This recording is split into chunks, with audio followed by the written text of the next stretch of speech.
મસાલો કરવાની નવી ટ્રીક સાથે અને પરફેક્ટ માપ સાથે આજે આપણે બજાર જેવા જ આથેલા મરચાં એટલે કે રાયતા મરચાં બનાવીશું. લાંબો સમય સુધી ખરાબ નહીં થાય અને મહિનાઓ સુધી એક જ સ્વાદના રહે તેવા આથેલા મરચાં એટલે કે રાયતા મરચાં બનાવવા માટે અહીંયા મેં વજનમાં 250 ગ્રામ જેટલા મરચાં લઈ લીધા છે. મરચાંને ધોઈને કોરા કરી લીધા છે. રાયતા મરચાં બનાવવા માટે આપણે તાજા મરચાંનો ઉપયોગ કરવાનો છે અને મરચાં આ રીતના કડક હોવા જોઈએ. આ મરચાં વધારે કડક હોય છે એટલે રાયતા મરચાં લાંબો સમય સુધી ખરાબ નથી થતા. તો હવે મરચાંને આપણે સુધારી લઈશું. તો ડીટીયાનો ભાગ અલગ કરી લઈશું અને મરચાંના આપણે પીસ કરી લઈશું. તો અહીંયા મોટા મરચાં હોય તો 4 પીસ અને નાના હોય તો 3 પીસ કરી લેવાના અને 2 ભાગમાં આ રીતે ડિવાઈડ કરી લેવાના.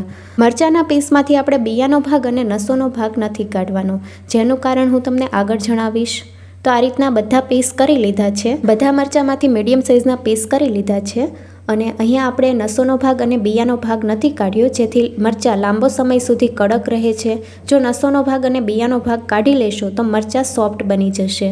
મરચાંને હળદર મીઠામાં આથી લઈશું. અડધી ચમચી હળદર પાવડર ઉમેરીએ, સાથે 1.5 ચમચી મીઠું ઉમેરીએ. તો અહીંયા રેગ્યુલર ચમચીના માપથી જ આપણે મસાલા ઉમેર્યા છે. હળદર ઉમેરવાની લીધે મરચાંનો કલર સારો આવશે અને મીઠું ઉમેર્યું છે એટલે મરચાંમાંથી પાણી છૂટું પડશે અને તીખાશ ઓછી થઈ જશે. અહીંયા 250 ગ્રામ મરચાં લીધા છે તો મસાલાનું પ્રમાણ આપણે આ રીતનું રાખ્યું છે. જો તમે 500 ગ્રામ મરચાં લેતા હોય તો મસાલાનું પ્રમાણ તમારે ડબલ કરવાનું રહેશે. હળદર મીઠાથી મરચાંના દરેક પીસ બરાબર કોટ થઈ ગયા છે.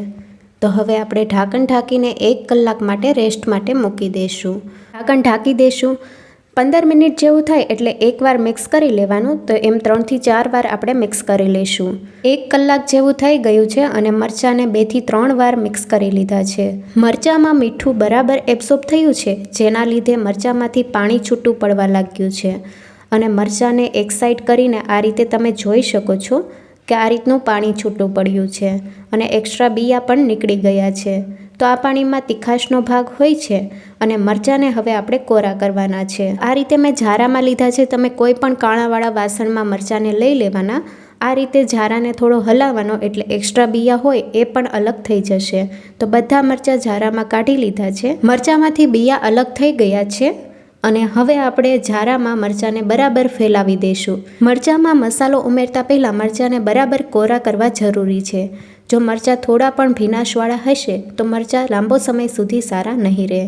તો પંખા નીચે પણ તમે રાખી શકો છો અને મરચાં તમે જોઈ શકો છો બરાબર કોરા થઈ ગયા છે.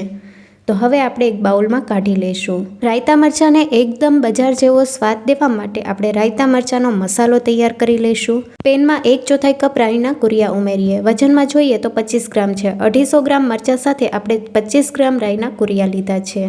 સાથે 1 ચમચી મેથીના કુરિયા. મેથીના કુરિયા બહુ વધારે નથી ઉમેરવાના, 1 ચમચી જેટલા જ ઉમેરવાના છે. સાથે અડધી ચમચી વરિયાળી અને અડધી ચમચી જેટલા સૂકા લીલા ધાણા ઉમેર્યા છે. મસાલાને આપણે ડ્રાય રોસ્ટ કરી લઈશું, જેથી એકદમ ડ્રાય થઈ જાય અને લાંબો સમય સુધી રાયતા મરચાં સારા રહે. મસાલાને ડ્રાય રોસ્ટ કરી લીધો છે અને હવે એક બાઉલમાં કાઢી લઈશું. અહીંયા આપણે મસાલાને ઠંડો થવા દેવાનો છે. તો બરાબર ફેલાવી દઈશું જેથી ઝડપથી ઠંડો થઈ જાય. મસાલો બરાબર ઠંડો થઈ ગયો છે. હવે મિક્સર જારમાં ઉમેરીએ. સાથે અડધી ચમચી મીઠું ઉમેરીએ.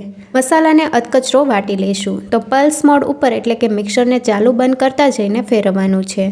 તો અધકચરો પાવડર તૈયાર થઈ ગયો છે. તો મસાલો આપણો રેડી છે. હવે તેલ ગરમ કરી લઈએ. 250 ગ્રામ મરચાં લીધા છે તો 50 ગ્રામ જેટલું તેલ લેવાનું છે. કપના માપથી જોઈએ તો 1/4 કપ જેટલું તેલ છે. બરાબર ગરમ કરી લઈએ. તેલ ગરમ થઈ ગયું છે, હલકું ઠંડુ થવા દઈશું. ગરમ તેલમાં જો કુરિયા ઉમેરશો તો કુરિયા વધારે કૂક થવાને લીધે અથાણું બરાબર નથી બનતું. હવે તેલ થોડું સતક છે તો અડધી ચમચી હિંગ ઉમેરીએ. સાથે તૈયાર કરેલો મસાલો ઉમેરીએ અને રાયતા મરચાંનો કલર એકદમ સરસ આવે તે માટે અડધી ચમચી હળદર પાવડર ઉમેરીએ. રેગ્યુલર અથાણા બનાવતી વખતે મસાલા ઉપર ગરમ તેલ ઉમેરવામાં આવે છે અને પછી ઢાંકણ ઢાંકી દેવામાં આવે છે, પણ એકવાર આ રીતે જરૂરથી ટ્રાય કરજો. તેલ સતક હોય ત્યારે મસાલો ઉમેરવાનો. મસાલાને થોડી વાર માટે સાતડી લેવાનો, જેથી મસાલાની સુગંધ અને સ્વાદ ખૂબ જ સરસ આવે છે. તૈયાર કરેલો મસાલો મરચાંમાં ઉમેરીએ. મરચાંના પીસમાં મસાલો બરાબર મિક્સ કરી લઈશું. તો મરચાંના દરેક પીસમાં મસાલો બરાબર કોટ થઈ ગયો છે. હવે રાયતા મરચાં લાંબો સમય સુધી સારા રહે તે માટે આપણે અડધા લીંબુનો રસ ઉમેરીએ. રાયતા મરચાં તૈયાર થઈ જાય એ પછી લીંબુનો રસ ઉમેરવાનો છે. લીંબુનો રસ પ્રિઝર્વેટિવનું કામ કરે છે, જેથી મરચાં લાંબો સમય સુધી સારા રહે છે અને ખરાબ નથી થતા. બરાબર મિક્સ કરી લઈએ. રાયતા મરચાંને સ્ટોર કરવા માટે તમારે કાચની બોટલનો ઉપયોગ કરવાનો છે.